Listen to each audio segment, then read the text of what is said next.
ukuran integritasnya ini seperti apa? Berarti pemerintah masih sanggup atau tidak, walaupun faktanya masih ada kan akan muncul kontroversi berkepanjangan. Tapi tetap tidak mengubah satu tetes cinta pun untuk Indonesia.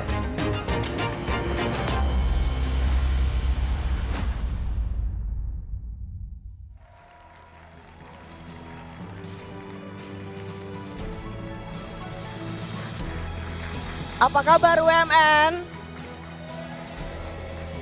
UMN, apa kabar? Senang sekali Rosi malam hari ini bisa ada di UMN bersama-sama dengan teman-teman mahasiswa UMN. UMN, mana suaranya?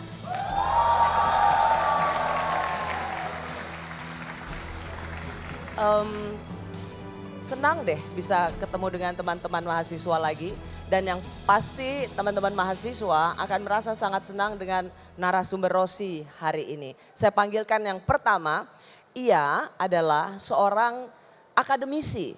Tetapi ia menjadi sosok yang sungguh memberikan inspirasi. Siapakah dia?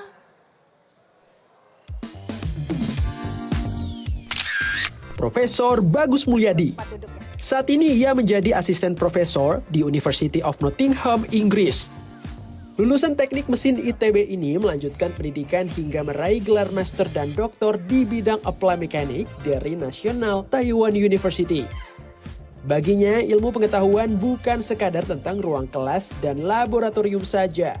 Melalui kanal YouTube miliknya, Prof. Bagus aktif mengajak publik melihat potensi Indonesia untuk mengembangkan ilmu pengetahuan, teknologi, dan inovasi guna menjawab berbagai tantangan ke depan.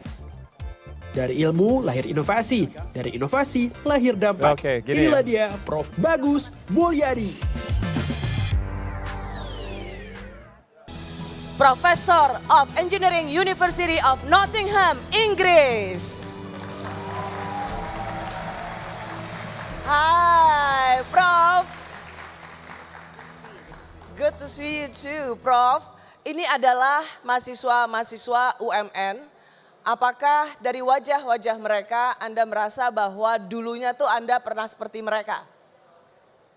Coba ada yang berasa nggak? Saya ada kelasnya Pak Niki tuh. Oh, di kelasnya Pak Niki. Sekali lagi UMN, tepuk tangan untuk Profesor Bagus Mulyadi. Selanjutnya adalah seorang yang rasanya tidak perlu diperkenalkan terlalu panjang. Ia dikenal dengan Supernova dan novel-novelnya yang selalu bestseller. Inilah dia.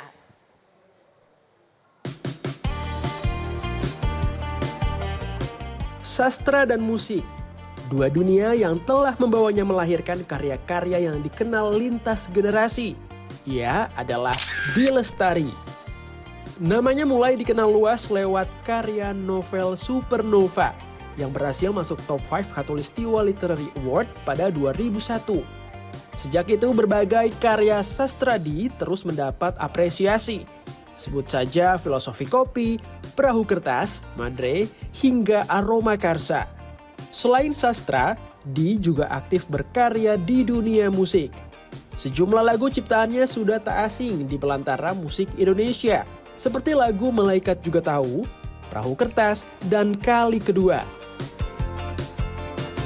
Dari kata lahir cerita, dari nada lahir rasa, dari karya lahir inspirasi. Inilah Dee Lestari. UMN, tepuk tangan untuk Dee Lestari.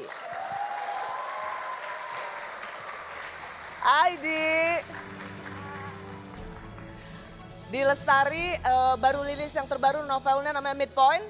Midpoint, sebuah karya non-fiksi, akan terbit sebentar lagi. Midpoint. Midpoint, yes. Ditunggu UMN. Okay. Dee Lestari, tepuk tangan sekali lagi teman-teman. Berikutnya adalah yang sangat tidak asing untuk UMN karena dia adalah alumni UMN tahun 2014. Ia adalah produser film, Head of Production V-Cinema Studios yang memproduksi salah satu adalah film Jumbo. Ada yang tahu alumni UMN yang memproduksi Jumbo? Ini dia. Di balik kesuksesan film animasi Jumbo, ada sosok muda yang ikut memastikan cerita ini bisa sampai ke layar dan dinikmati jutaan orang. Dia adalah Novia Puspasari.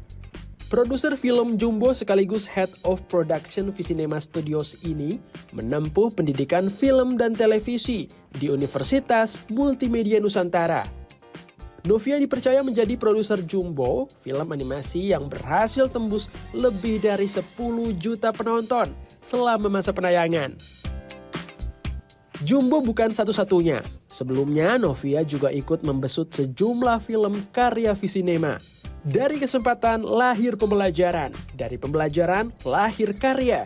Inilah Novia Puspasari. UMN inilah alumni kalian, Novia Puspasari.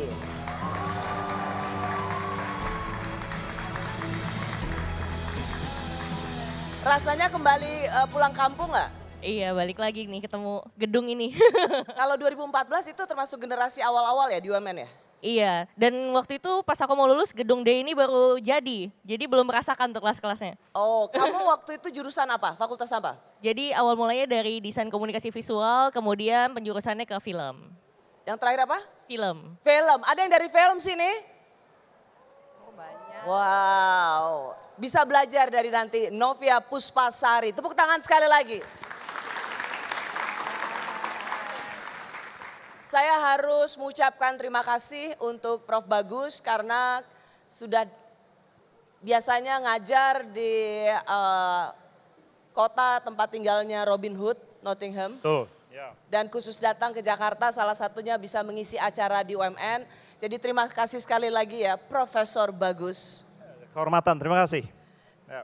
Saya mau mulai dulu pertanyaan untuk Anda bertiga. Bagaimana Anda bertiga melihat Indonesia saat ini? Kayaknya kalau kita lihat thread terutama, sosial media yang begitu banyak digunakan oleh anak-anak muda, begitu banyak kecemasan.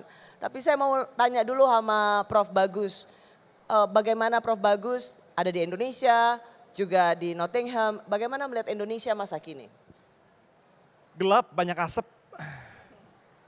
Agak sesak nafas, tapi bukan yang pertama. Dari tahun 2019, dari 2022 sampai sekarang itu masalah nggak selesai-selesai. Tapi kalau bisa dijadikan satu kalimat, apa sih sebenarnya yang orang seperti saya lihat dari Indonesia itu belum sebagai tempat di mana ilmu pengetahuan itu berasal. Tapi udah mulai jadi tempat di mana film-film yang baik itu berasal. Gitu. Itu mungkin. Oke.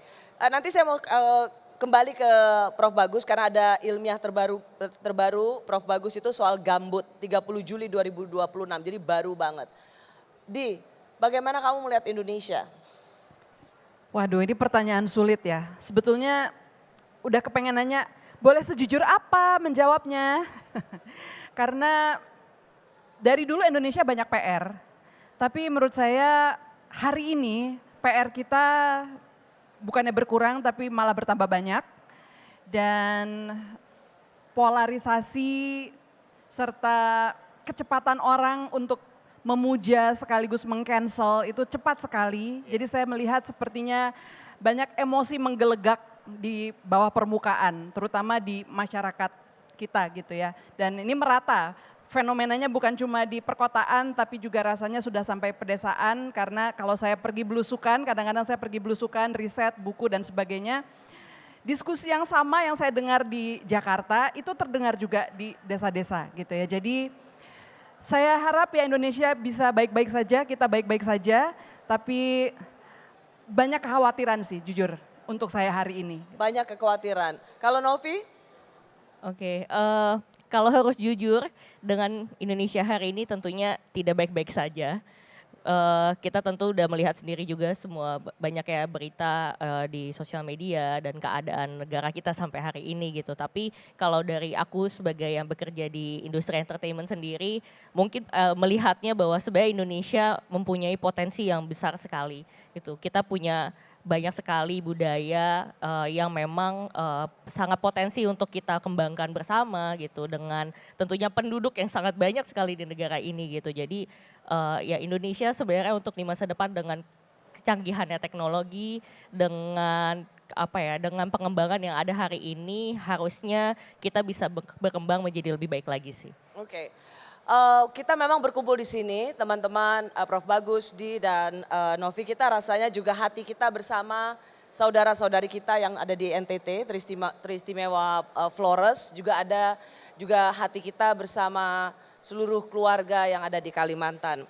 Prof. Bagus, Anda melakukan riset terkait kebakaran gambut. Kalau saya baca di sini, itu terbit 30 Juli 2026, mengukur potensi kebakaran hutan gambut, kolaborasi ITB dan Nottingham University, betul? Untuk membantu pengelolaan gambut Indonesia. Nah, kalau sekarang terjadi kebakaran yang luar biasa di Kalimantan, bahkan kemudian ada pertanyaan yang cukup, menurut saya cukup mengkhawatirkan. Kalimantan bukan terbakar, tetapi dibakar. What's your take on this? Apa pandangan Prof. Bagus soal ini? Iya, ini jadi kayak semacam komedi tapi nggak lucu gitu, nggak kayak film Jumbo gitu ya. Jadi riset, ini teman-teman ada di dalam lingkup universitas yang saya sebenarnya lebih suka berada di sini daripada di dalam kementerian gitu misalnya. Karena di sini tempat alam ilmu pikiran itu diasah tuh. Tapi permasalahan seperti tanah longsor yang di Aceh Tamiang, kemudian di NTT, kemudian di Kalimantan, segala hal yang berkaitan dengan bencana alam, itu manusia sudah diberikan alam pikiran untuk menyelesaikan, setidaknya memprediksi. Jadi komedinya itu adalah, karena saya baru buat paper, paper itu makalah internasional, di jurnal ekologi, subyeknya adalah Kalimantan. Tujuan papernya adalah untuk memprediksi 3-5 hari ke depan itu bisa enggak diprediksi mana yang rawan. Ya. Ada yang lucu Mbak Rosi ya, saya terbang ke Indonesia itu 14 Agustus. Saya di dalam pesawat, handphone semuanya bunyi. Padahal udah airplane mode. Tapi karena pemerintah UK itu kirim pesan ke seluruh orang, UK itu lagi 36 derajat sekarang.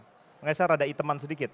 Panas banget maksudnya kan? Panas banget dan oleh karena itu diwanti-wanti, diberikan warning oleh pemerintah. Jangan nyalain asap puntung rokok di belakang, nggak boleh barbecue, nggak boleh apapun. Itu namanya negara yang risetnya dipakai untuk mencegah, bukan untuk melakukan apapun setelahnya. Atau hanya sekedar kertas kosong. Kertas kosong bahkan digunakan sebagai pencitraan seperti itu. Setelah muak kita mendapatkan cerita yang sama bahwa bencana alam itu tidak bisa dihindari. Memang betul tapi bisa dimitigasi. Yes, yeah. Itu kejadian berulang-ulang dan kalau saya boleh tambahkan satu hal. Please. Itu karena di Indonesia itu orang tidak berpikir interdisipliner. Jadi bidang saya itu sebenarnya teknik mesin. Saya itu juniornya Pak Niki 1 tahun di ITB. Dia teknik material, ya kan? Kita satu gedung. Kemudian saya S2, S3, karir akademik saya itu lompat-lompat dari matematik ke fisika, ke ilmu bumi. Gambut itu ranah interdisipliner. Siapa yang bisa tahu gambut? Sipil, engineering, ekologis, orang film, sosial, semuanya. Semuanya. Tapi karena mahasiswa di sini tuh nggak dipaksa, diberikan model ideal, diteladani untuk bisa berpikir lintas disiplin. Jadi semuanya bilang itu masalah lu deh, bukan masalah gua. Ya, itu ya. permasalahannya. Wow, jadi merasa ada orang yang tidak perlu bertanggung jawab. Ada sektor yang merasa tidak perlu bertanggung jawab. Ya, dan jadi, itu milik orang lain. Ini tadi Mbak Di bilang hal yang baik sekali. Jadi semacam kayak itu ya bipolar society gitu. Kalau nggak malaikat setan, kalau nggak hitam putih. Kita terbiasa berpikir biner tuh. Seperti anak kecil, bukan seperti anak muda gitu ya. Universitas itu tujuannya untuk berpikir secara interdisipliner, bisa membayangkan abu-abu. Mengenai melempar tanggung jawab, itu adalah saya pikir adalah korupsi dari mental gotong royong. Gotong royong itu dianggap sebagai digotong royong, bukan menggotong royong. Gitu ya. Saya paling menghindari di dalam media-media itu untuk menyalahkan institusi manapun. hak Anda untuk pintar itu kewajiban saya untuk mengajar, by definition. By definition. Hak Anda untuk makan itu kewajiban saya untuk bikin makanan gratis. Oke? Hak Anda untuk mendapatkan pemerintah yang bisa mencegah kebakaran, tanah longsor, itu adalah kewajiban Anda untuk menjadi individu yang setelah lulus dari UMN ini bisa menjadi individu yang bertanggung jawab. Bukannya saling lempar, nyalahin orang yang terjadi sekarang. Prof, satu lagi saya penasaran. Jadi jurnal atau makalah ilmiah terbaru Prof Bagus ini, itu kan a methodology for predicting peat fire risk, gambut. Ya, peat itu gambut. Ya, di Kalimantan. New output from our group. Jadi ada output dari hasil kajian. Yes. Dan would love to see this implemented at policy level. Apakah dari kajian ilmiah ini sudah terimplementasi atau belum? Skipnya di mana? Kok bisa sampai kebakaran begitu meluas di Kalimantan? Ya jelas belum, kalau sudah saya dapat warning kayak waktu di pesawat itu. Gitu kan, saya nggak dapat warning. Jadi mentalnya ya selalu berpikir ini El Nino. Dulu juga waktu tanah longsor di situ juga salahnya adalah karena ini kemarau yang panjang. Atau dibakar, apapun itu asalkan bukan kesalahan saya dalam gagal memprediksinya seperti itu. Kalau lihat ke Instagram saya, hari ini saya post program komputer yang digunakan oleh grup kami untuk memprediksi di mana kebakaran gambut di Kalimantan akan terjadi 20 hari sebelum kebakarannya terjadi. Itu bisa rekan-rekan download. Ada yang jago programming di sini? Siapa yang jago programming? Ada yang tahu GitHub enggak? Tahu? Benar. Di download package-nya, dicari kesalahan kami ada di mana, dipakai. Gambut itu akan tidak terbakar lagi bukan karena kebijakan, bukan karena ruang sidang, bukan karena orang kaya, bukan karena pemerintah, tapi karena kamu. Itu yang saya mau agar mahasiswa saya di Nottingham dan di Indonesia tuh lihat, bukan nyalain orang. Itu loh permasalahannya. Wow, oke. Karena bisa diprediksi Mbak Rosi. Sebenarnya bisa kan? Bisa. Sekarang saya tanya ya, ada engineering di sini? Engineering ada, ini gedung kita namanya apa? Sustainable Building. Untuk bikin sustainable building jurusan apa yang dipakai? Pak Niki jurusan apa? Teknik fisika. Teknik fisika dan arsitektur dan sipil harus kerja bersama-sama.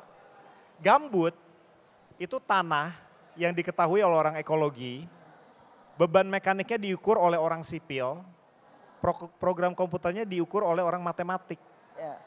Kita punya fakultas pikiran untuk memprediksi itu. Tapi sains itu bukan hanya metodologi. Sains itu adalah apa yang ditanyakan. Apa yang ditanyakan itu adalah syarat orang dapat Nobel Prize. Karena dia mempertanyakan pertanyaan yang tepat. Bukan karena dia bikin teori yang lebih bagus dari Einstein. Einstein bisa bikin teori itu karena dia mempertanyakan hal yang tepat. Nah, Anda lulus mempertanyakan berapa banyak tegangan geser yang diderita oleh tanah yang punya kemiringan 30 derajat. Berapa keras tanah yang dikompaksi oleh jaringan akar tunggang khas Sulawesi, khas Kalimantan. Dan berapa banyak laju pertumbuhan gambut. Itu semuanya bisa dipikirkan, bisa diprediksi. Jadi tidak ada alasan. Ya, kalau begitu pertanyaan yang saya rasa ini cukup provoking. Jadi bagaimana Anda menjawab pertanyaan yang ada di sosial media? Kalimantan itu terbakar atau dibakar? I don't care. I really don't care. Why? It's El Nino, That really dibakar, matters. dia bisa dibakar karena apa? Karena Bukan memang lahan kering. sawit misalnya? Karena kering. Karena kering. Tanah basah tuh dibakar nggak akan bisa. Saya ini peneliti, bukannya cenayang yang bisa lihat hati orang, Mbak Rosi. Saya nggak tertarik sama hal-hal yang nggak bisa dibuktikan. Oke. Dibakar, membakar itu bukan ranah saya sebagai akademisi. Saya tidak menunjuk kesalahan ke orang lain. Yang saya tahu, kerentanannya, bukan apinya. Tapi berapa gampang dia disulut, itu yang saya bisa. Nah kita harus stop. Oke, saya ngerti. Gitu. Jadi maksudnya Prof Bagus, ada situasi alam yang tidak boleh main-main dengan sepercik api pun. Itu yang harus betul-betul dijaga. Ya, kita harus naik oktav diskusinya. Ya. Gak boleh ini salahnya lo, ini salahnya lo. Enggak, salah saya. Saya. Kenapa lo, Gus, nggak bikin program ini dan diseminasikan lebih gencar sebelum-sebelumnya? Kenapa harus tunggu sampai kebakaran? Ya. Bukannya sekedar nunjuk hidung orang itu dibakar atau tidak. UMN lebih baik dari itu mahasiswanya. Itu yang saya mau bilang. Ngerti poinnya. Jadi harusnya memang karena situasi alam yang sudah berdasarkan. Ya, Dia sudah menunjukkan tanda ke arah situ, harusnya bisa dijagain mau Harusnya dibak. bisa. Ya. Oke, got the point. Di, kalau misalnya sekarang Prof. Bagus sudah menjelaskan apa yang menjadi perspektifnya. Sebagai seorang penulis buku dan makin kesini makin banyak aja produktivitasnya. Merasa nggak sih bahwa tadi Prof. Bagus bilang interdisipliner. Dia adalah contoh seorang lulusan mahasiswa Parahyangan. Iya, Belajarnya apa dan jadinya apa, bener ya? iya. Saya belajar hubungan internasional, jadi secara formal titel saya Sarjana Ilmu Politik. Tapi berakhir menjadi seorang penulis, musisi ya, dan bisa dibilang profesi yang saya jalankan sekarang adalah hobi-hobi saya sejak kecil. Tapi saya mendapatkan banyak ilmu dari hubungan internasional. Kenapa? Karena di sana saya dipaksa untuk menulis. Jadi kalau di HI itu hampir semua ujiannya berupa esai. Jadi berbeda dengan jurusan di FISIP lainnya, hanya hubungan internasional setidaknya saat itu di Unpar yang mungkin 90% ujiannya dalam bentuk esai gitu ya. Jadi ketika saya tidak belajar atau tidak sempat belajar, kemampuan mengarang bebas saya dipaksa gitu ya untuk untuk memakai bahan apapun yang saya tahu lalu membuat semacam runtutan logika yang bisa diterima menjadi sebuah jawaban dan akhirnya berhasil meluluskan saya gitu kan. Nah, tapi semakin ke sini saya pernah juga tuh Rosi di satu persimpangan lah ya, ketika saya lulus S1 saya sempat berpikir untuk S2 waktu itu, kepikir untuk ngambil filsafat. Caelah. Sah ya. Tapi saya akhirnya mengurungkan niat saya. Kenapa? Karena saya menyadari betapa eklektiknya, betapa campur sarinya minat saya. Jadi minat saya tuh banyak banget. Mulai dari meneliti UFO sampai spiritualitas, sampai fisika kuantum, sampai Betul. Kamu kan nulis apa aja? Ada petir, artikel, rekto, ya itu sampai masih dalam kopi. seri Supernova, lalu filosofi kopi tentang kopi, Madre tentang roti, lalu aroma karsa tentang penciuman. Jadi akhirnya saya menyadari saya mungkin memang harus menjadi pembelajar seumur hidup walaupun tidak dalam jalur formal gitu ya. Ya. Dan menariknya menulis adalah setidaknya yang saya lakukan ya, karena saya banyak menulis fiksi. Saya harus melakukan world building, membangun sebuah dunia yang meyakinkan, dipercaya orang seolah-olah itu nyata. Ya, dan ini menariknya fiksi. Fiksi itu bermain di batas seolah-olah. Tidak faktual seperti kalau saya membuat novel sejarah misalnya gitu ya, tapi harus tetap berpijak pada realitas, terutama logika peristiwa itu nggak bisa enggak. Banyak orang bilang hidup boleh nggak masuk akal, tapi fiksi harus masuk akal. Jadi di dalam menulis fiksi, walaupun kita berimajinasi ya, bisa liar banget kemana-mana, tapi tetap berpikir kritis dan berpikir logis itu mutlak. Karena dari sanalah orang jadi bisa mengikuti cerita kita. Ya, jadi logika itu sangat penting. Nah, di dalam menulis fiksi yang berbagai macam tema tersebut, saya harus seolah-olah tahu banyak hal. Misalnya ketika Aroma Karsa gitu ya, itu novel tentang penciuman. Penciuman manusia super. Artinya saya harus membayangkan kalau manusia super mencium dunia ini gitu ya, pasti berbeda dengan saya. Saya harus membayangkan kalau anjing saya yang penciumannya 40 kali lipat daripada manusia, itu pasti akan melihat realitas yang sama sekali berbeda. Ya. Nah untuk itu saya jadi harus belajar banyak hal. Untuk aroma karsa misalnya, saya belajar bikin parfum sampai harus kursus membuat parfum. Lalu saya harus ke tempat-tempat yang baunya ekstrim. Misalnya saya ke Bantar Gebang, karena saya pikir mana lagi ya tempat paling bau di dunia ini, di Indonesia lah gitu yang bisa saya kunjungi. Saat ini iya ya.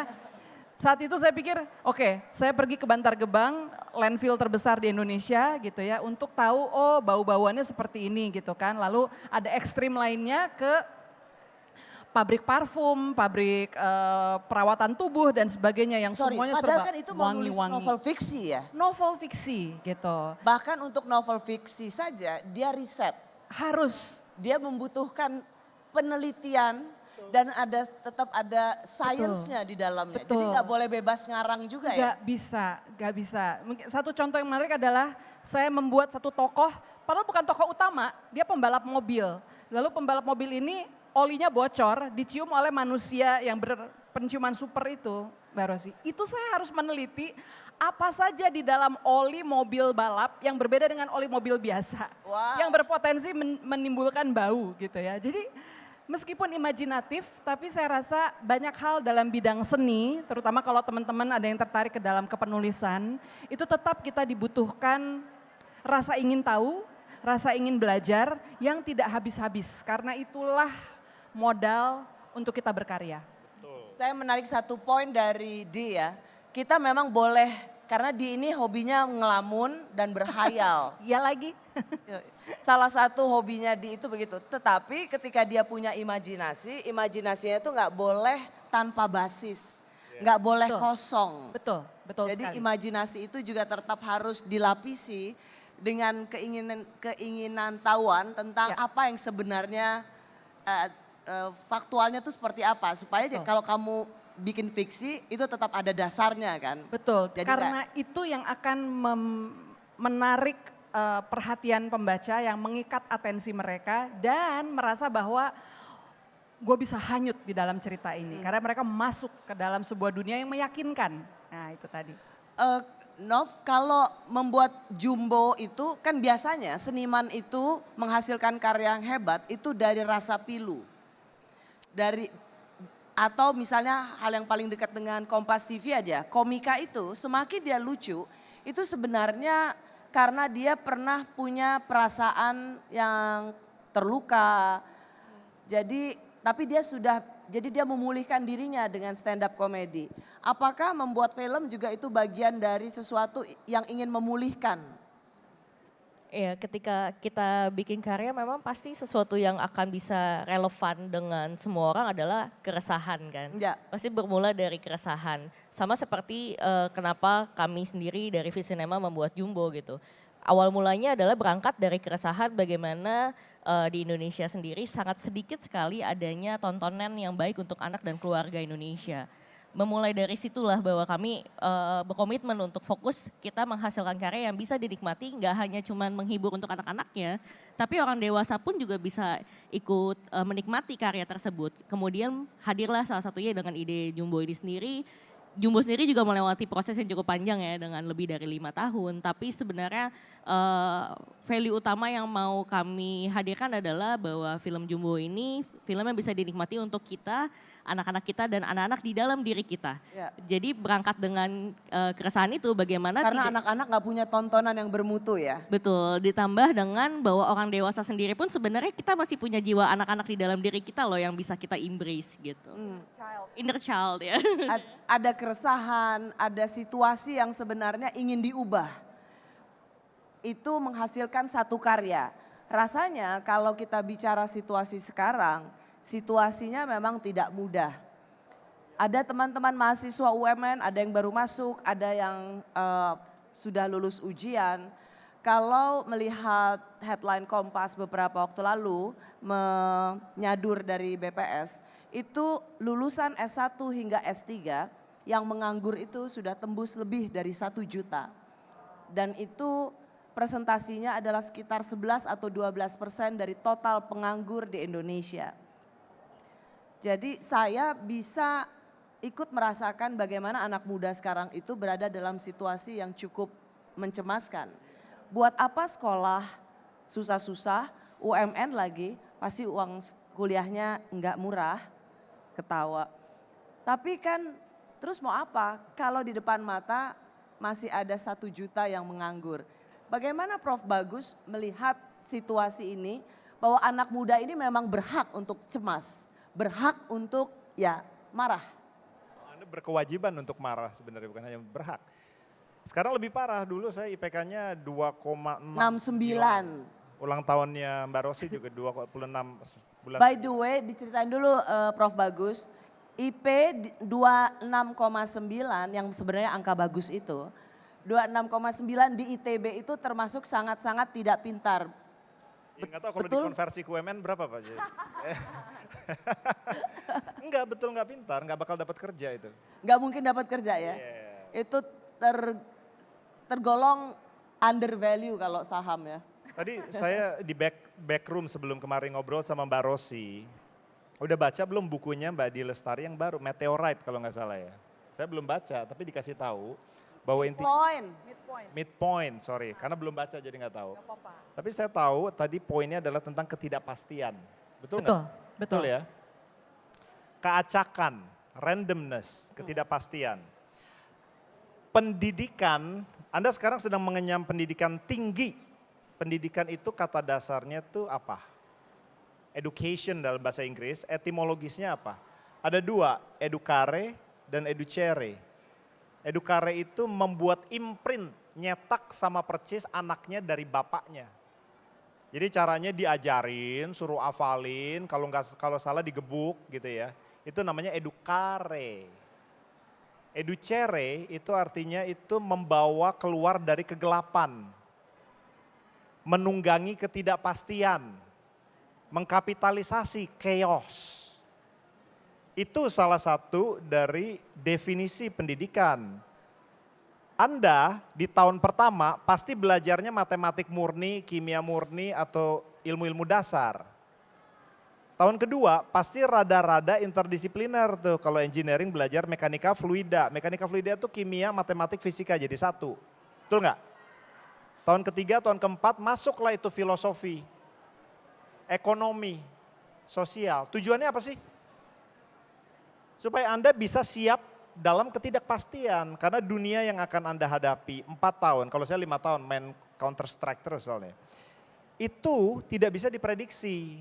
Dulu tahun 90-an bahkan 2000 keluar seperti apa bisa diprediksi, sekarang tidak ada bisa diprediksi.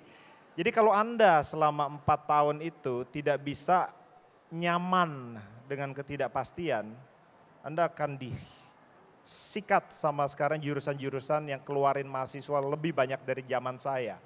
Ya. Itu permasalahan. Ya, jadi teman-teman UMN tadi saya ngobrol sama Prof Bagus. Merasa bahwa kalau dulu zamannya kita gitu, ya kita hanya tinggal berebut atau kompetisinya sama anak yang lebih pintar. Ya kan? Kalau sekarang jangan-jangan yang lebih pintar pun itu belum tentu langsung bisa dapat pekerjaan. Kalau Prof Bagus ini kan dengan IP 2,69 itu kan karena dianggap kurang oke gitu. Gak bagus. Jadi tapi yang teman-teman lain bisa diterima dengan cepat di perusahaan. Nah, situasi mereka ini saya sih memang sangat memahami ya bagaimana ada kegelisahan dan kecemasan yang luar biasa buat teman-teman mahasiswa. Tapi saya ingin masuk ke Di Lestari karena menurut saya bagus sekali poin yang ada di novel terbarunya yang akan rilis kapan Di? Sudah pre-order. Pre-order. Jadi sepertinya awal September sudah bisa masuk ke beberapa toko buku. Itu tadi spoiler tadi ya? Gak apa-apa ya? Gak apa-apa Sedikit. dong. Karena ini keren banget. Itu poin yang aku ini kok, saya marketingkan sejak sekarang. Sorry. It's okay. Ini keren banget karena menurut aku bagus sekali untuk teman-teman mahasiswa baca ya. Tak semua yang penting dalam hidup datang dengan kepastian. Sebagian datang sebagai musim yang keliru. Wilayah tanpa peta atau rasa yang tak tahu harus bermuara kemana. Di tengah-tengah itu kita berenang bebas tanpa pengaman dalam samudera luas ketidakpastian. Wow, Di Lestari.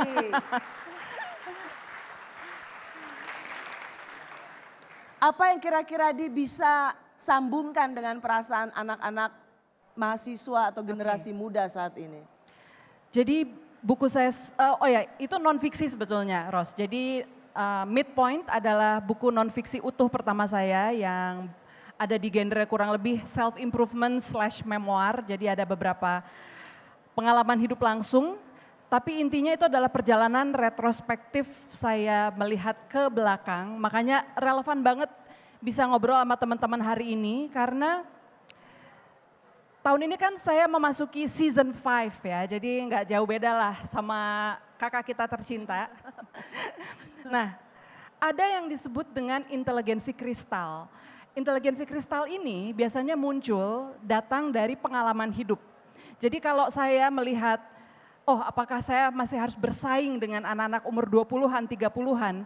Sebetulnya tidak. Karena jenis inteligensi yang kami hasilkan di usia kepala 5 ke atas itu sebetulnya inteligensi yang sedikit berbeda gitu ya. Inteligensi ini datang dari pengalaman hidup. Pengalaman hidup itu mengajarkan kita untuk melihat pola, pattern. Dan itu biasanya memiliki kemampuan prediksi yang lebih tepat, akurasi analisis batin maupun logika yang lebih cepat. Karena kita sudah punya banyak bekal dari pengalaman-pengalaman kita yang lalu, baik pengalaman baik maupun buruk gitu ya. Nah, salah satu yang saya bagi di dalam Midpoint adalah ternyata ketika saya lihat ke belakang, banyak kebiasaan-kebiasaan kecil yang saya lakukan sejak muda dari umur belasan, 20-an yang ternyata bertahan awet dan punya dampak sangat besar ketika usia saya segini. Yaitu? Contoh. Ini salah satu poin dalam Midpoint. Stay low, terbang rendahlah. Stay low, terbang rendahlah ya. Saya tahu teman-teman mungkin punya banyak keinginan, pengen punya tas branded, pengen jadi orang kaya, pengen punya Lamborghini dan sebagainya. It's okay, kita semua bisa punya fantasi dan aspirasi masing-masing. Tapi jangan lupa bahwa terbang rendah itu punya banyak manfaat dan keuntungan. Misalnya, katakanlah kalau kita pakai analogi satu Boeing 747 gitu ya, yang satunya lagi Cessna. Jika ada kondisi darurat mendadak, siapa yang lebih gampang untuk mendarat secara darurat? Cessna. Pasti Cessna ya. Nah, dan apalagi keuntungannya kita di Cessna ini? Kita bisa melihat ke atas, tapi juga kita bisa melihat ke bawah dengan lebih mudah. Artinya, hiduplah biasa-biasa aja. Dan yang kita sebut biasa-biasa pun ternyata ketika kita sudah bandingkan dengan populasi dunia gitu. Ternyata kita sangat beruntung. Kalau Anda sekarang tidur dengan tempat tidur yang empuk, kasur ya. Kalau Anda bisa makan pagi dari kulkas, buka kulkas. Kalau Anda bisa merasakan pendingin ya, mau merek Changhong, mau merek Chinese, mau Jepang apapun. Tapi ada pendingin, itu Anda sudah lebih kaya dari 85% manusia di dunia. Minimal lebih beruntung. Lebih beruntung. Lebih beruntung. Nah, artinya ada banyak hal-hal yang sebetulnya bisa kita lakukan sejak dini, menabung ya. Kalau kita kecil ada celengan ayam, saya nggak tahu Rosi masih mengalami atau enggak. Saya masih mengalami celengan ayam dari tanah liat ya gitu. Kebiasaan menabung, kebiasaan hidup biasa-biasa aja. Gaya hidup yang tidak perlu berlebihan. Harus ngikutin, merasa punya idola selebriti, lalu gaya hidupnya. Ya kan, FOMO kalau nggak pakai brand apa gitu. Ternyata trust me, lakukan itu 10-20 tahun, kalian akan mendapatkan manfaat yang luar biasa bertahun-tahun kemudian gitu. So there are so many simple habits yang bisa kita mulai dari sekarang, dari usia-usia kalian, yang percayalah akan punya dampak yang sangat besar di usia kalian nanti gitu. Jadi Di ingin mengatakan bahwa bergaya hidup sederhanalah. Ya. Stay low. Tetapi juga punya imajinasi yang fly high. Fly high and limitless imagination, but stay low in how you live. Yes. Ya. Gitu. Jangan sampai gaya hidupnya tinggi, imajinasinya cetek. Ya. Yang paling kasihan yang kebalik sih. Nov, ada yang mau ditambahin? Ya, menyambung tadi dari Kak Di sih sangat insightful banget, dan menyambung dengan membuat karya pun ya sama sih bahwa ketika kita bikin karya, kita nggak bisa hanya menganggap bahwa apa yang kita lihat itu udah sangat penting dan besar, tapi kita juga harus bisa berbaur dan melihat sekitar kita juga gitu. Menyambung dengan bahwa itu kita stay low dan tentunya yang menjadi highlight juga melakukan semua hal, membuat karya itu dengan hati gitu. Ketika kita melakukan sesuatu dengan hati, kita akan lebih grounded ketika kita menghasilkan karya tersebut sih. Aha. Ya, saya mau tanya, dulu Novi kan sempat pindah jurusan ya? Sebenarnya sih karena pas di UMN itu di angkatanku adalah angkatan pertama adanya pembuatan jurusan film langsung. Jadi aku angkatan pertama yang mengalami transisi di film. Jadi kamu merasa bahwa apakah kamu termasuk orang yang apa yang jadi kuliah kemana kerja harusnya ke situ. Jadi benar-benar satu jalur. Kamu percaya akan itu? Sebenarnya enggak sih, tapi beruntungnya untung jalannya memberikan jalan yang sesuai. Karena kalau di kan tadi HI, tapi langsung ini. Kalau kamu masih memang on track-nya? S1-nya apa? Ini ya, maksudnya tadi mungkin Mbak Di agak terlalu low key gitu ya. Saya melihat sekali landasan filosofis di dalam buku-bukunya. Sebagai seorang HI ya, Indonesia itu nggak punya teori, terutama di bidang HI gitu ya. Karena untuk menciptakan teori, Anda harus mendefinisikan what is state. What is power? Itu ranah filosofi sebenarnya. Kalau Anda nggak punya filosofi, ya filosofinya ngikutin barat. Kalau filosofinya ngikutin barat, doktrin HI-nya itu ya kalau nggak liberalisme, realisme, konstruktivisme. Filosofi itu semua bermula dari hubungan antara manusia dengan alam. Manusia itu master of nature atau mikrokosme dari alam. Indonesia punya filosofinya, tadi dia nggak paham caranya berpikir lintas disiplin. Makanya dia niru dari barat. Dari film misalnya, Anda tahu nggak gimana caranya orang Inggris itu dapat etik tentang kejujuran akademik? Ya. Gimana? Dari film. Bukan dari bangku sekolah? Iya, kalau masih kecil gimana caranya suruh masuk sekolah kan? I see. Jadi maksudnya gini, Anda tahu nggak Lion King itu apa sebenarnya? Karyanya Shakespeare. Judulnya apa? Hamlet. Tentang seorang pangeran, cuman pangerannya dibikin jadi singa gitu. Nah, sejarah kolektif orang UK waktu dia menghadapi the Black Plague, wabah. Kayak Covid lah gitu ya. Itu dibuat jadi lagu anak-anak. Kemudian dijadikan film. Film itu bukan sekedar orang bisa beli kamera gitu ya, terus jadi film bagus. Nggak ada yang mau nonton kalau nggak tepat arketipalnya tuh. Kalau nggak tepat filosofinya tuh nggak akan mau nonton. Jumbo itu meledak karena dia betul-betul menenkapsulasi psikis orang Indonesia. Dan orang filosofi ngerti itu.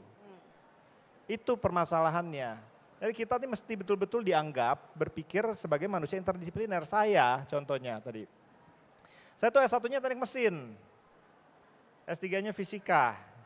Sorry, jadi S1 kan matematik. Mesin. Mesin, 2? Fisika. 2 fisika, 3? 3 fisika. Karir postdoktoral saya pertama itu di Prancis di Institut Matematik de Toulouse. Terus saya karir postdoktoral kedua sebagai periset itu di Imperial College in London, Departemen Ilmu Bumi. Kemudian saya ngajar di Departemen Teknik Kimia sekarang. Saya nggak pernah jadi mahasiswa teknik kimia. Makanya bisa ngurusin hal-hal seperti gambut, bangunan yang mengambil inspirasi dari sarang rayap seperti yang teman-teman sedang nikmati di sini. Itu semua ciri khas orang yang nggak berpikir bahwa satu-satunya lapangan kerja dia itu adalah apa yang tertulis di ijazah dia. Oh. Itu bukan dunia yang teman-teman hadapi masa depan. Wow. Jangan dicontoh ya. Saya tidak mengglamorisasi IPK yang jelek, itu bukan untuk dicontoh. Kalau saya bisa ulang lagi waktu, saya akan bersungguh-sungguh. Betapa banyak waktu yang saya habiskan berfoya-foya, padahal nggak ada duit, berfoya-foya pakai duit orang lain. Jangan dicontoh, waktu itu sangat berharga. Setiap hari Anda malas-malasan, ada orang yang dirugikan karena hak orang lain itu tanggung jawab Anda. Ya. Bicara soal tanggung jawab, kita sekarang sesinya adalah panggung jawab. Jadi teman-teman yang ingin bertanya bisa nyambung ya, bisa bertanya pada ketiga narasumber kita di bagian panggung jawab ini. Sudah ada yang mau nanya? Tunjuk tangan. Ya, saya lihat kamu saya tahu dari awal perhatian terus sama isi diskusi. Boleh, yuk. Bingung deh. Ya, benar. Kasih mic-nya. Namanya sama jurusannya ya. Perkenalkan, nama saya Arya Damar Setiawan dari jurusan Komunikasi, angkatan 2025. Pertanyaan saya kan, kalau menurut Pak Mulyadi kan kita sebagai mahasiswa terutama kita harus bisa lebih menghadapi abu-abu atau yang namanya ketidakpastian. Itu kan menjadi sebuah tantangan yang sulit ya kan, terutama karena ada kayak media sosial sekarang, terus ada instant gratification. Nah menurut Pak Mulyadi, itu gimana caranya supaya kita sebagai mahasiswa bisa lebih mentoleransi keabu-abuan itu. Kan aku juga kebetulan suka baca buku, itu kayak gitu, kayak buku fiksi itu bisa membantu nggak ya Prof? Makasih. Buku fiksi? Ya. Oke, langsung. Boleh, yuk. Komunikasi tadi ya, Mas Arya ya namanya ya. Oke, ada dua bapak komunikasi atau linguistik. Satunya pasti kenal Noam Chomsky. Satunya lagi sebenarnya bukan orang komunikasi, tapi dia bapak komunikasi. Namanya Claude Shannon. Pernah dengar? Ya kan? Dia tuh di Bell Labs. Bell Labs itu sebuah institusi yang banyak hampir keluar pemenang Nobel atau sekelas pemenang Nobel. Dia bertanya satu hal. Is communication thermodynamical? Apakah komunikasi itu sifatnya termodinamis? Pertanyaan macam apa itu? Siapa yang punya imajinasi untuk bertanya hal-hal seperti itu? Ada jurnal dari Google DeepMind, LLM, Large Language Model, jadi back-end-nya AI lah gitu ya. Itu tidak bisa melakukan lompatan dalam ilmu pengetahuan seperti manusia bisa melompat. Klaim dia bukan saya ya.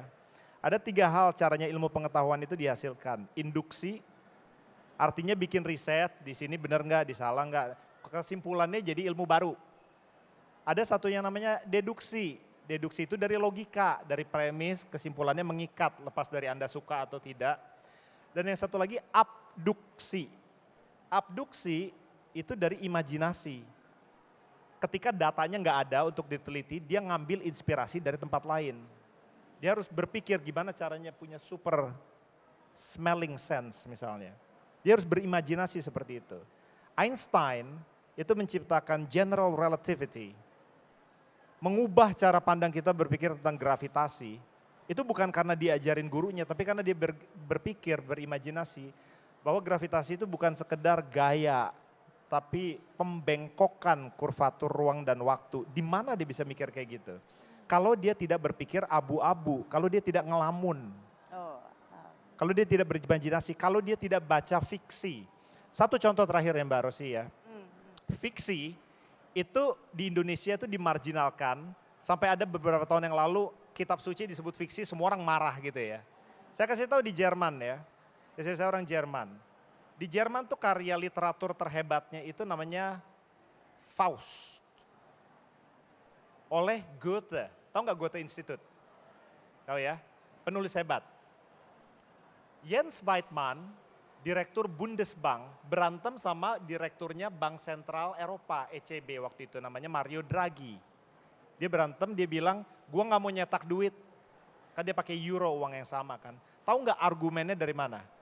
Dari Faust.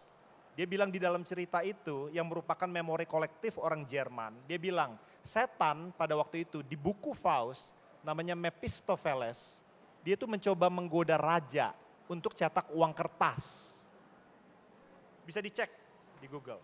Itulah apa yang fiction bisa menjadi karakter bangsa. Kalau dia sukses, dia itu bukan hanya bisa jadi memori kolektif pada waktu itu bangsa itu mikirnya apa. Tapi bisa menjadi narasi kita ke depan mau kemana. Indonesia itu kurang banyak produk-produk literaturnya seperti Mbak Di.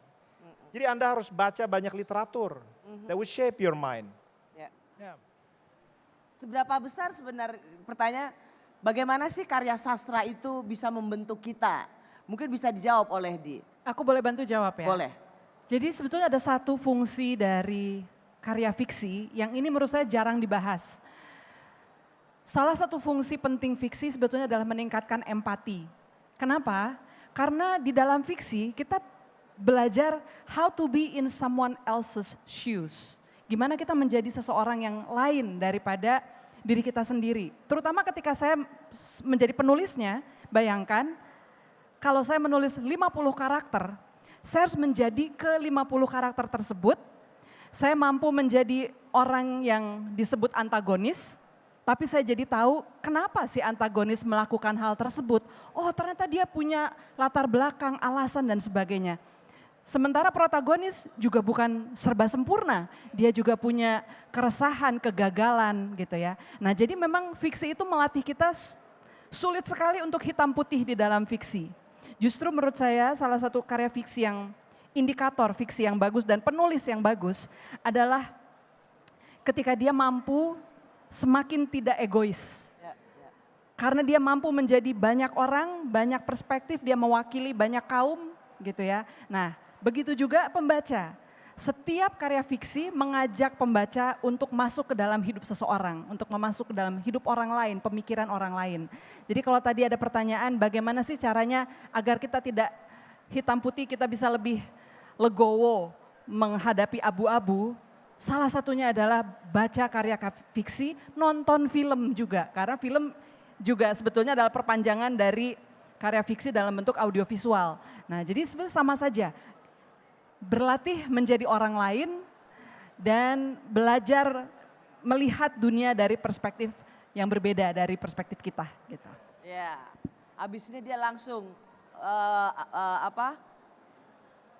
pre-order buku Yes Midpoint please, sama Antara. tinggal 3 hari lagi loh. Satu lagi, coba.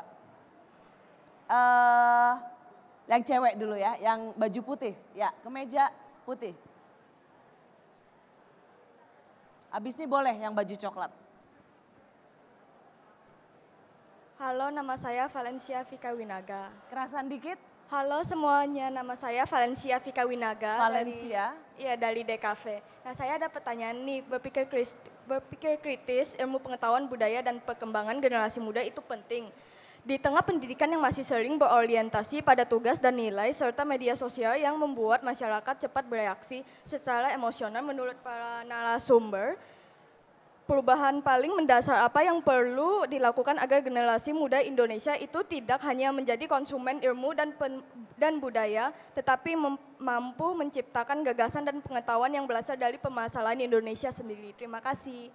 Oke, bagaimana nggak cuma jadi konsumen, apa tadi konsumen? Konsumen ilmu. Tunggu. Perubahan paling mendasar apa yang perlu dilakukan agar generasi muda Indonesia itu tidak hanya menjadi konsumen ilmu dan budaya, tetapi mampu menciptakan gagasan dan pengetahuan yang berasal dari permasalahan Indonesia sendiri. Good. Terima kasih. Terima kasih. Alumninya dulu coba jawab, adik kelasnya bertanya. Mungkin kalau aku coba berangkat dari pengalaman pribadiku juga ya, bahwa ketika kuliah tuh kan seringkali mindsetnya adalah misalnya kalau ada yang bagian untuk ngejar IPK tinggi ya udah pokoknya belajar terus, atau yang ya udah yang penting lulus gitu. Kalau aku sendiri dalam proses kuliah sendiri berusaha untuk di tengahnya, dalam arti tentunya tetap belajar tapi tetap juga menyeimbangkan dengan aktif dalam kegiatan-kegiatan yang dilakukan di kampus gitu. Itu menurut aku sesuatu langkah awal yang bisa dilakukan mahasiswa sih saat ini, di mana keaktifan ini bisa banyak hal ya, dari organisasi di kampus, dari ikut dengan media di kampus, bisa juga berkarya juga sendiri dengan teman-teman, apalagi kalau spesifiknya karena aku jurusan film, jadi bikin film itu bukan cuma bergantung ketika ada tugas kuliah aja gitu, tapi dari inisiatif yang dibangun bersama dengan mahasiswa-mahasiswa lain juga gitu. Kemudian aktif juga dengan pengalamanku sendiri juga waktu ketika kuliah aku terlibat dalam media majalah kampus juga, di mana di situ juga melatihku untuk bisa berpikir lebih kritis, mengikuti terus perkembangan yang terjadi di negara ini dan juga di lingkungan kampus tentunya, yang akhirnya membuat aku membangun gak hanya secara pengetahuan dan pengalaman ya, tapi juga berguna dengan networkingnya aku juga, karena pada akhirnya sebagai mahasiswa tuh bukan hanya masuk kelas, pulang, selesai, tapi aku juga membangun relasi dengan mungkin lintas jurusan dari berbagai organisasi yang aku jalankan.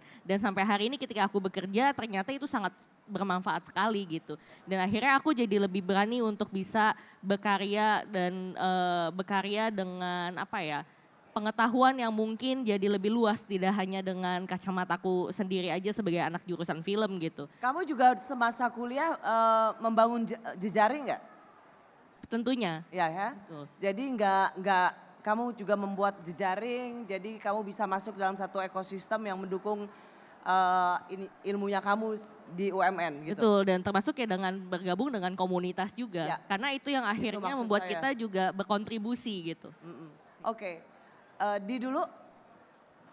Rasanya kalau mendengar pertanyaan tadi, mungkin pertanyaannya bagaimana kita menjadi seseorang yang lebih aktif mencari ilmu ketimbang pasif menerima ilmu gitu ya. Aduh, sebetulnya saya ini bukan contoh yang baik. Saya mungkin lebih ekstrim daripada Prof. Bagus. Jadi kalau tadi saya dengar angka-angka IP kamu itu dalam hati saya lebih rendah daripada itu. Sama. Jadi waktu dulu saya memulai karir dari usia sangat muda. Jadi dari 17 tahun saya mulai bernyanyi. Jadi otomatis kaki saya di kampus itu udah hampir nggak ada. Saya datang itu benar-benar formalitas gimana caranya bisa lulus gitu kan. Yang penting dapat ijazah. Yang penting dapat ijazah, yang penting bapak ibu saya nggak ngamuk-ngamuk.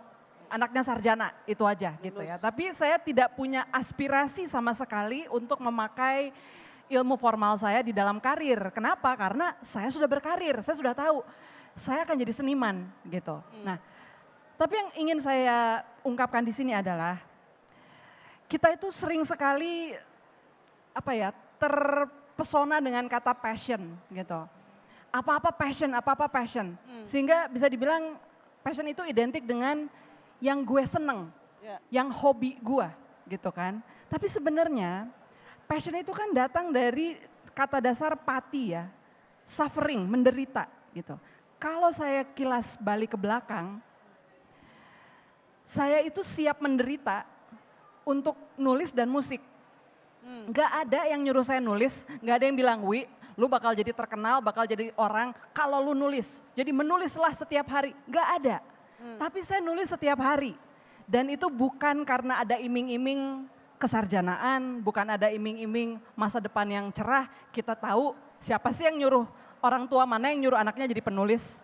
Ya kan, cita-cita itu sangat tidak lazim gitu loh. Tapi saya lakukan kenapa? Karena saya sangat cinta. Saya rela menderita untuk itu gitu. Ketika saya ditolak oleh majalah, ditolak oleh perlombaan gak menang dan sebagainya. Saya terus aja nulis gitu. Nah, curigailah hal-hal seperti itu di dalam hidup kalian. Ada enggak hal-hal yang enggak ada orang nyuruh, enggak ada iming-iming apa, tapi kalian ingin terus lakukan. Curigai itu dan kejar itu. Karena bisa jadi disitulah posisi kita bisa menjadi pembelajar yang aktif seumur hidup.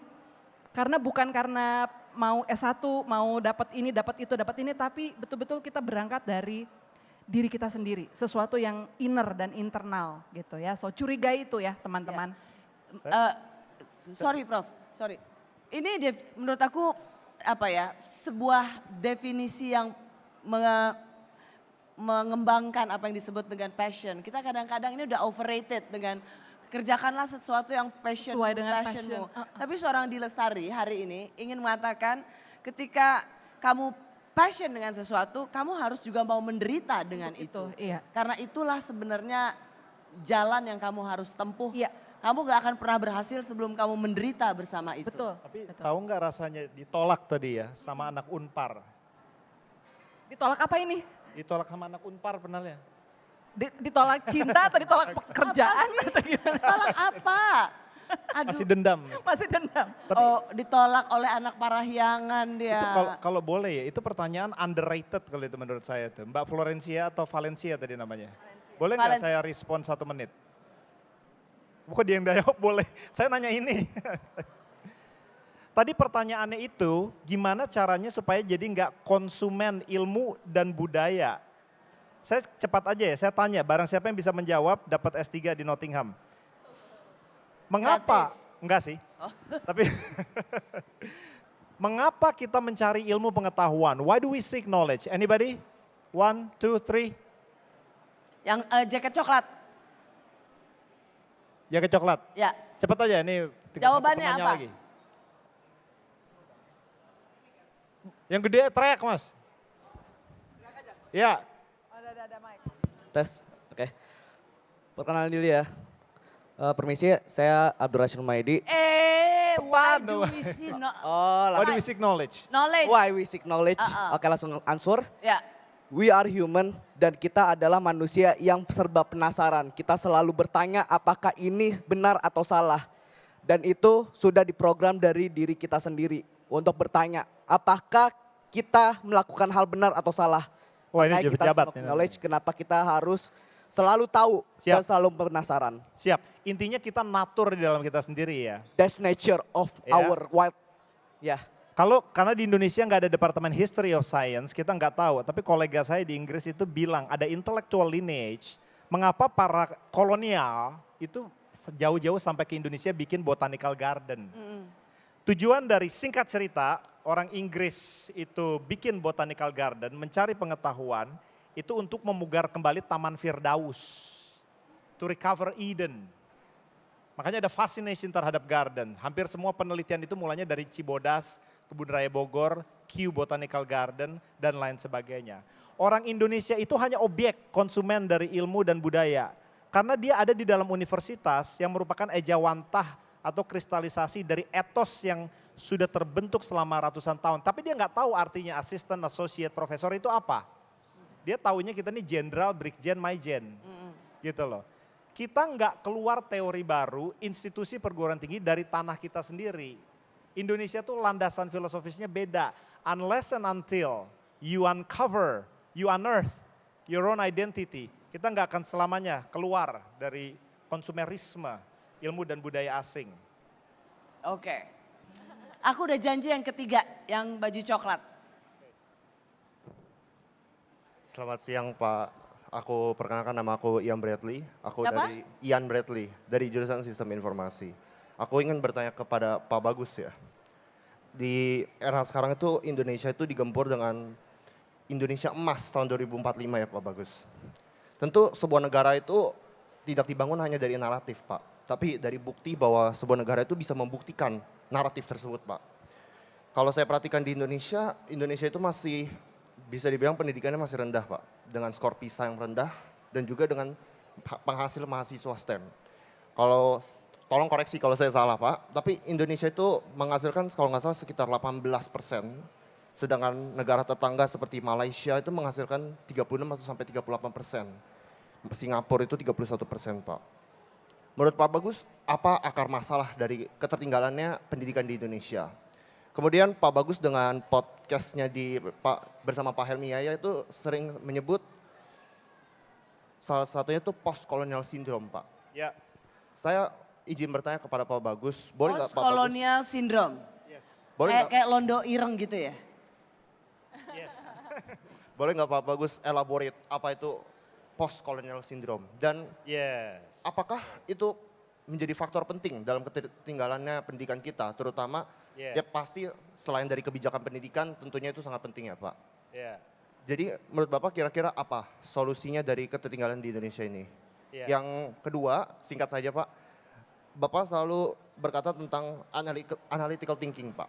Yaitu di mana proses berpikir mengandalkan premis-premis dasar Pak. Yang akan menghasilkan kesimpulan yang liar. Contohnya bisa membuat seorang sosialis menjadi seorang kapitalis. Tapi saya izin bertanya kepada Pak Bagus, di era sekarang tuh AI itu membuat naratif begitu banyak ya Pak. Bagaimana kita nih menerapkan sistem analytical thinking ini untuk mencegah dari naratif-naratif yang mungkin tidak bisa dipercaya gitu sih Pak. Oke. Itu saya pertanyaan saya, terima kasih. Ya. Indonesia emas itu bukan narasi. Indonesia emas so what? Negara besar itu bukan narasi. So what? Well, I can't do anything with it. Besar apanya? I don't know. Maka itu di dalam podcast itu dan dalam media-media saya selalu bilang, narasi itu sesuatu yang binding, mengikat. Saya mau mati buat narasi itu. Dan kita tahu karena sering baca fiksi, narasi itu artinya mau kemana. Indonesia Emas itu bukan narasi, pendidikan kita pun hasil dari kemiskinan narasi, latah berkebijakan, ngambil dari luar. Gitu ya. Indonesia is a laboratory of the world. That's a narrative, ya. Indonesia itu global ecosystem chokehold.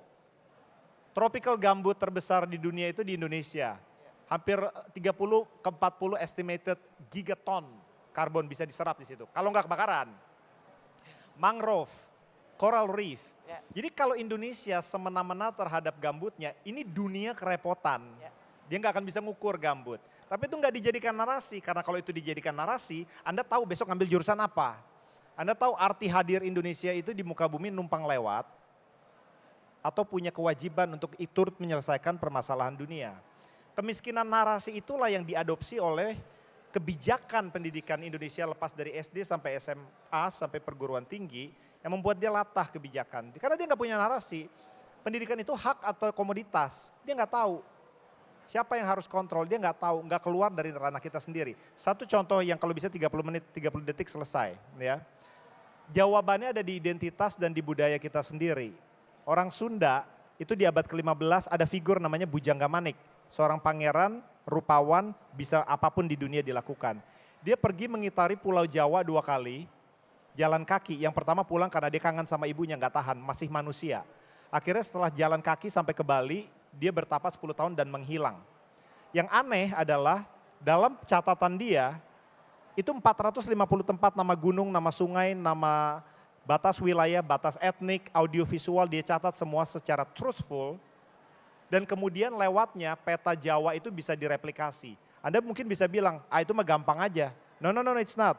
Orang Indonesia itu selalu sadar bahwa dia bisa memetakan dirinya karena kartografer dari barat, bukan karena orang kita sendiri. Bujangga Manik itu adalah bapak empirisme di dunia. Dunia Nusantara, seperti David Hume. Tapi kita nggak tahu. Kita nggak tahu filosofi dia itu apa. Itu yang harus jadi PR buat Indonesia. Baru dia keluar dari post-colonial mindset. Ya. Saya mau ke Dilestari kalau begitu ya. Kalau saya mungkin meringkas pertanyaan tentang supaya kita apa yang dengan pendidikan kita, cara berpikir kita, mana yang lebih penting, gelar atau daya pikir? Kalau saya sih 100% daya pikir. Karena hidup saya sepertinya testimoni soal itu ya. Saya cuma sampai S1 dan itu pun sudah setengah mati. Kalau nggak memaksakan diri mungkin nggak sampai lulus gitu. Tapi menurut saya memang yang paling penting karena begini, institusi pendidikan adalah institusi yang saya nggak tahu berapa ratus tahun atau berapa ribu tahun kita punya. Tapi sebelum itu manusia tidak kehilangan nalurinya untuk belajar. Jadi saya rasa naluri dan insting untuk kita belajar dan ingin tahu, itulah yang paling penting untuk diasah. Akademis atau bukan adalah pilihan karir, sama seperti ada orang yang mau berkarir di Deplu atau sebagai mahasiswa HI, lulusan HI, dia mau sampai ke Deplu, atau ada yang mau menjadi PR di perusahaan mana, itu adalah pilihan karir, atau mau menjadi dosen. Sampai kayak profesor seperti Prof. Bagus gitu, itu bisa-bisa aja, there's nothing wrong with that gitu. Tapi saya rasa keingintahuan kita dan semangat untuk belajar seumur hidup, itulah yang paling penting karena ilmu ini harusnya tidak bersekat. Sama seperti tadi multidisipliner, menurut saya itu adalah nature maupun keniscayaan. Karena memang kita nggak mungkin ada dikungkung dalam satu spesialisasi tertentu saja seumur hidup kita. Kita pasti harus merambah kepada hal-hal lain karena segala sesuatu di dalam dunia ini interconnected gitu. Semuanya berhubungan. Jadi kita nggak bisa mengisolasi satu ilmu dari ilmu lainnya. Ya. Gitu. Thank you, Di. Nah, di Rossi on Location Kampus Kompas TV di UMN, kita ada Prof. Bagus Mulyadi, seorang akademisi yang selalu ya bolak-balik Inggris, Jakarta memberikan banyak insight, inspirasi, tidak saja tentang dunia pendidikan, sejarah. I think kamu banyak sekali memberikan banyak pencerahan soal ini. Ada seorang Di Lestari, penulis, penyanyi yang ya banyak sekali yang karya yang bestseller, juga ada alumni UMN, Novi, produser film Jumbo dan Naila ya, Nawila. Nah, kita sering tadi kan dikatakan bahwa kita sering ingin mencari sesuatu dengan imajinasi setinggi-tingginya. Saya percaya bahwa banyak dari teman-teman ini yang mengidolakan Di Lestari, menjadikan Prof. Bagus Mulyadi juga sebagai panutan. Tapi seringkali juga kita punya banyak orang di sekitar kita yang bisa menjadi inspirasi kita. Saya mengundang seseorang, ya dia padahal ambil S1, S2, tapi hidupnya kembali ke kampung halaman. Seorang yang menjadi penggerak utama di balik kesuksesan Desa Sejahtera Astra Bugisan. Desa ini tepatnya terletak di kawasan Prambanan, Kabupaten Klaten, Jawa Tengah. Dia adalah Rini Karyaningsih.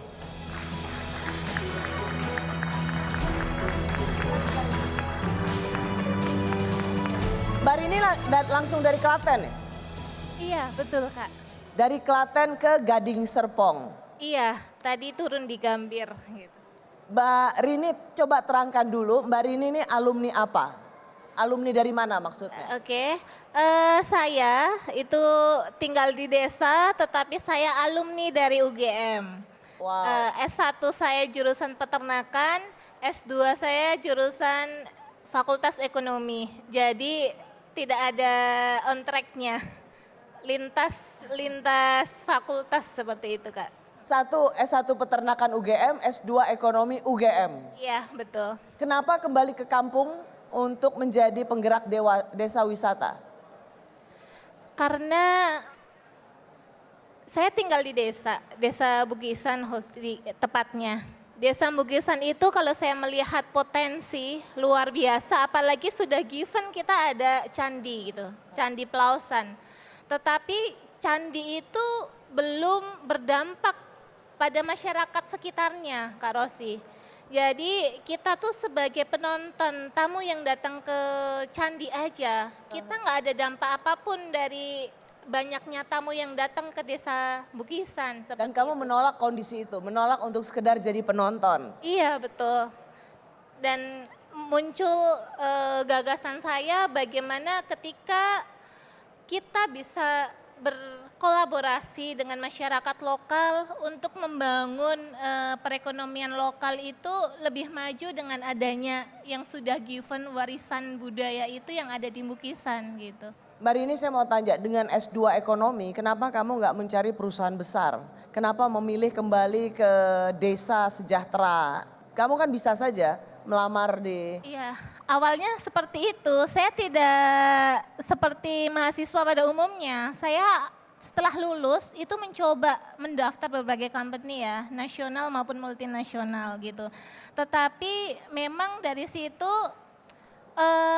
banyak sekali peristiwa.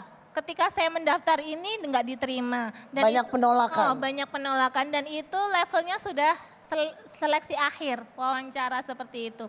Nah, padahal untuk level S2 loh. Iya, ya itu mungkin menjadi keresahan kita semua setelah kita lulus, mendaftar, kemudian tidak diterima di berbagai perusahaan besar, terus akhirnya saya sempat down juga Kak Ros. Nah dari situ mulai bangkit karena dukungan juga dengan orang tua.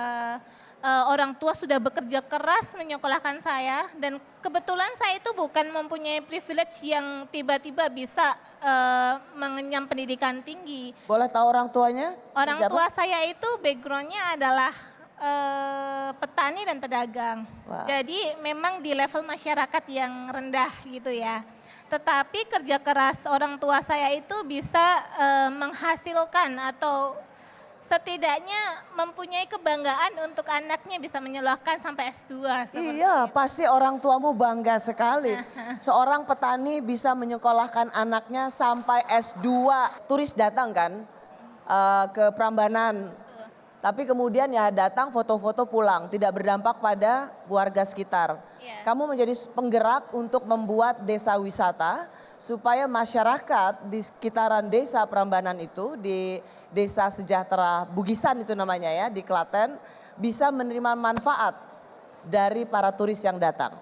Apa yang Mbak Rini lakukan waktu itu? Dari situ Kak Rosi, sebenarnya saya itu melihat banyak sekali aktivitas yang masyarakat lakukan itu unik. Yang mungkin menurut kita itu adalah aktivitas yang sederhana.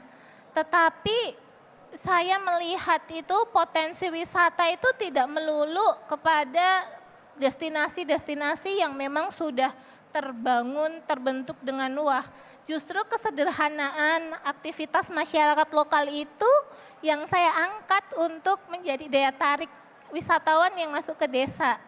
Di desa saya itu banyak petani lokal, aktivitasnya menanam, memanen, dan itu kami berembuk ya, mendiskusikan itu kepada RT, RW, Karang Taruna khususnya untuk bagaimana potensi-potensi yang ada di desa itu dikemas supaya menarik dan mendatangkan wisatawan yang belajar ke desa kami kayak gitu. Dan akhirnya itu menjadi sebuah paket-paket wisata yang berbasis pada pengalaman lokal, autentiknya ada. Apa yang Mbak Rini bikin? Yang autentik tuh apa kalau wisata di desa tuh? Nah, banyak sekali. Kami karena memang base-nya adalah budaya ya Kak Ros. Kami ada gerobak sapi, kemudian ada andong, kemudian memasak makanan lokal, kemudian membuat emping. Kami punya berbagai UMKM itu ibu-ibunya banyak yang membuat emping. Terus beternak, kemudian banyak kerajinan-kerajinan kayak memahat batu dan itu menjadi uniknya dari desa kami kayak gitu. Dan itu memberikan impact. Dan impactnya sekarang tidak hanya ke desa itu aja, tetapi juga di sekitaran lingkungan itu pun juga kena impact seperti itu. Bagaimana, apa yang paling berat untuk yang tadinya warga desa itu hanya jadi penonton, turis datang gak dapat apa-apa dan kemudian bisa membuat desa itu menjadi desa wisata. Apa yang paling berat diubah? Apakah mindset? Ataukah memang cara mengelola bisnisnya? Ya, yang paling berat sebenarnya tantangannya banyak sekali. Untuk menjadikan sebuah desa itu sebagai destinasi wisata. Salah satu yang paling berat itu adalah mengubah mindset masyarakat itu sendiri. Bahwa masyarakat desa aktivitas yang sederhana itu perlu ditingkatkan kepercayaan dirinya masyarakat supaya itu tuh tidak hal yang biasa aja, hal yang begitu aja itu tuh bisa mendatangkan potensi yang bisa mendatangkan pendapatan ekonomis juga seperti itu Kak. Pernah sebagai seorang penggerak pernah nggak merasa capek deh nih gua sama sedulur-sedulur saya gitu? Capek, kemudian berselisih paham, kemudian banyak diragukan, banyak yang diremehkan terkait dengan ide-ide nanti bikin ini, bikin itu tuh. Sampai saat ini pun juga kalau kita mengembangkan inovasi masih seperti itu. Tetapi itu bisa tereliminir ketika kita sudah membuktikannya dengan suatu hasil seperti itu Kak. Jadi awal dulu masyarakat tuh menganggap remeh ya. Apa sih ini, dibuat paket apa sih ini, ribet banget. Ngurusin tamu-tamu datang harus senyum gini-gini. Itu sesuatu hal yang masyarakat males gitu ya Kak. Ya. Terus tapi dari situlah mulai kita menggandeng berbagai sektor ya. Karang Taruna, kemudian ibu-ibu PKK, kemudian UMKM setempat. Prosesnya tidak semua langsung berubah kayak gitu. Iya. Gak langsung cepat, itu butuh proses yang lama untuk membangun dan mengajak masyarakat untuk bisa satu frame bahwa ini bisa dijadikan destinasi wisata seperti itu. Memang gak gampang ya mengubah mindset orang, padahal ini untuk kebaikan bersama. Tetapi ngajak orang untuk lelah bersama, tadi passion berarti mau menderita bersama juga, itu gak gampang. Atau mau menderita untuk satu jalan yang kita yakini inilah yang baik. Teman-teman UMN dan Anda yang menyaksikan Rosi di Kompas TV, saya rasa hari ini kita dapat dari berbagai perspektif. Ada seorang asisten profesor di Nottingham University Inggris, sekolah dengan disiplin S1 ITB, S2, S3, dan terus bergelut di bidang akademisi, meneliti, terus melakukan kajian-kajian. Tapi ada juga seorang sarjana lulusan Fakultas HI Parahyangan yang menjadi seorang penulis luar biasa. Karyanya semuanya hampir bisa dibilang bestseller meskipun moto hidupnya adalah stay low atau sederhana. Lalu ada alumni UMN, memang ia kiprahnya dari jalurnya adalah di film dan menjadi produser Jumbo.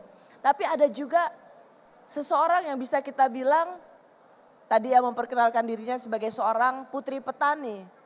Tapi dari keluarga petani bisa S1 di UGM, S2 di UGM. Mendapat banyak penolakan karena S2 UGM tidak juga menjamin bisa mendapat pekerjaan di perusahaan besar. Ia kembali ke kampungnya, ke desanya dan menjadi penggerak wisata. Hari ini di panggung Rosi kita mendapat banyak contoh tentang bagaimana kita ingin menjalani hidup kita. Semuanya berawal dari diri sendiri.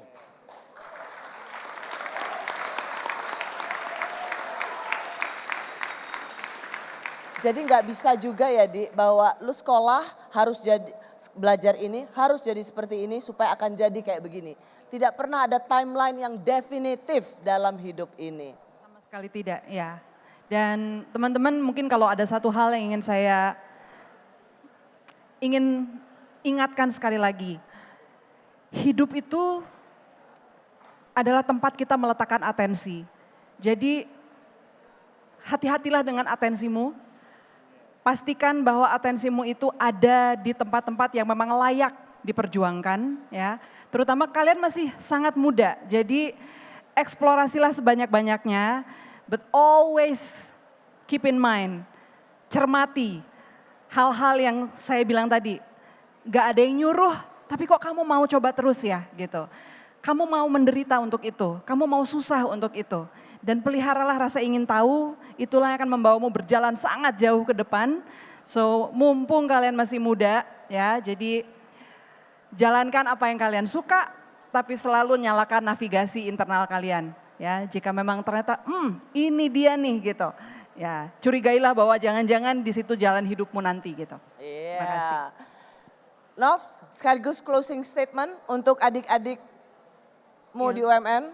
Kalau aku sendiri juga percaya bahwa belajar itu tuh nggak ada batasan umur, siapapun bisa terus belajar dan beranilah untuk terus bermimpi besar. Dan ketika berkarya, berkaryalah dengan hati dan terus berbuat baik sih. Terima kasih. Mbak Rini. Kalau saya hidup itu memang tidak seperti apa yang kita pikirkan, seperti apa yang kita harapkan. Di dalam perjalanan hidup itu banyak transformasi yang harus kita bergerak cepat, kemudian ambil tindakan, berani melangkah, dan harus banyak punya jejaring atau kolaborasi baik dengan mitra di berbagai sektor untuk mendukung manfaat banyak orang seperti itu. Dan ini Kak Rosi, saya tuh juga tidak menyangka sebenarnya desa wisata Bugisan itu bisa sekeren sekarang. Banyak program-program yang banyak mendatangkan wisatawan lokal maupun mancanegara, itu banyak dukungan dari berbagai sektor juga. Dan bersyukur juga kita sampai saat ini itu masuk dalam Desa Sejahtera Astra yang memang itu sangat menjadi pemacu atau penggerak juga atau dukungan dari swasta juga untuk membantu kita. Itulah pentingnya jejaring sebenarnya. Betul, iya. Kita nggak mungkin bisa kerja sendiri, itu perlunya kita selalu memiliki networking, berjaring dengan orang-orang yang sama, memiliki visi yang sama. Dan saya ingin kita tepuk tangan sekali lagi untuk seorang Rini, penggerak desa, S2 tidak pernah salah untuk bisa kembali ke kampung halaman, membangun desanya. Ya. Last but not least, Pak dosen, apa kuliah di akhir cepat ini? Iya, akalmu itu diciptakan untuk membuka rahasia langit, bukan untuk minta belas kasihan, untuk mencemooh orang. Dunia yang baru itu nanti lahir dari karyamu, bukan dari ruang sidang, bukan dari RUU, bukan dari penguasa. Anda bertindak, ambil personal responsibility, gunung akan pindah, Indonesia akan jadi lebih baik. Terima kasih Prof. Bagus Mulyadi. Teman-teman, terima kasih telah menyaksikan Rossi on Location di UMN. Kami tahu tidak mungkin kami bisa seharian ada di sini. Paling tidak dari sedikit apa yang menjadi sharing Prof. Bagus, Dilestari, Novia dan Rini bisa memberikan sedikit banyak perspektif baru bagi kalian semua yang meniti kehidupan. Tetapi percayalah, segala sesuatu itu akan tergantung dari bagaimana kamu menjalaninya. Sama seperti ketika tadi saya senang banget dengarnya apa, akalmu itu untuk rahasia langit. Untuk membongkar rahasia langit. Ya, bukan untuk ngeledek. Ya. Jadi selamat menjalani hari-hari di mana kita menemukan passion dari seorang Dilestari, tapi passion itu adalah tanda di mana kita berani menderita untuk menjalani atau hidup bersama passion itu. Terima kasih sekali lagi untuk para narasumber, Prof. Bagus, Dilestari, Novia, dan Rini. Thank you.